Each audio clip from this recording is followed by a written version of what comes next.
Passion.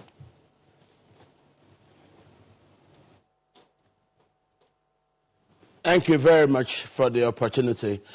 We don't have the same impression.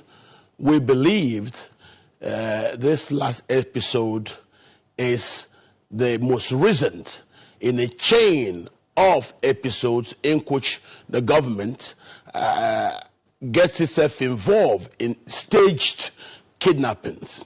Staged kidnappings, which are used as a ploy to pay the bandits who the government has been using for the purpose of ethnic cleansing for ancestral lands, which has been a historical government's pursuit since President Buhari came to power, as he has begged Nigerians for land and we refused. We see him using these bandits to get lands and periodically paying these bandits through these kidnappings.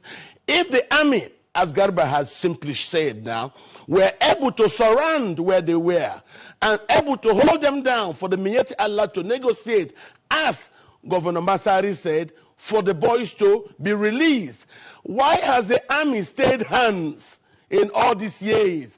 I was on this station talking about the dangers in Kankara. I said that last year. I talked about the problems in Maru. I talked about the problems in Basari, in Duchima, in Musa, and all along government did nothing. And suddenly Kankara, the same Kankara I have mentioned here twice, based on my work in those areas, government now use Kankara for the boys to be abducted. And what do we have? Money is paid. I've been hearing a lot of things. I said yesterday I had about £4 million paid for these people to use in continuing to aid and fund their operations.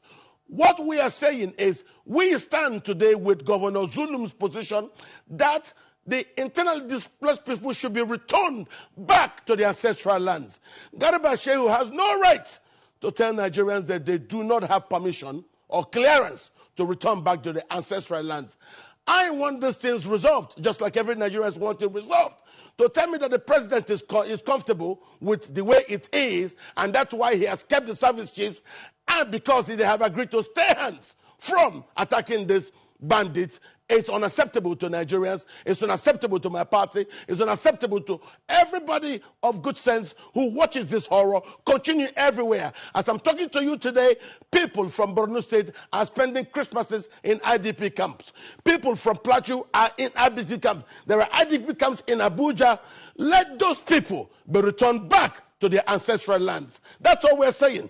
I believe all these staged kidnappings are simply a process to put money into the hands of those bandits, the terrorists, who Buhari has refused consistently. Okay, so quite a number of issues.